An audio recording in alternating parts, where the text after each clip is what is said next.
سبق دادی زمانی کا خلاصہ۔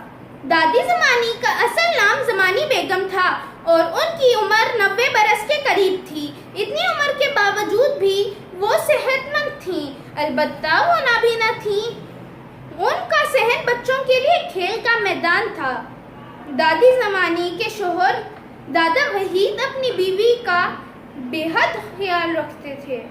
محلے کے سب بچے ان کے چھوٹے چھوٹے کام کر دیتے۔ شام اور رات کے وقت دادی زمانی بچوں کو کہانیاں سناتی تھیں یا پھر ان سے سنا بھی کرتی تھیں۔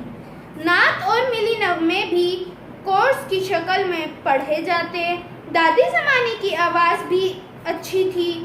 شادی بیاہ میں دادی زمانی امیر خسرو کے گیت گاتی تھیں۔ دادی زمانی کبھی کبھار بچوں سے جھگڑا بھی کرتی۔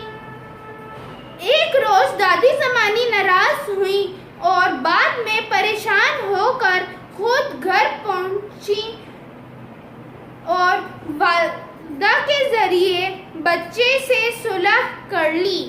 دادی زمانی کے منہ میں ایک بھی دانت نہ تھا۔ اس کے باوجود وہ شوقین مزاج اتنی تھیں کہ ہر موسم کا کھانا ان کے یہاں پکتا۔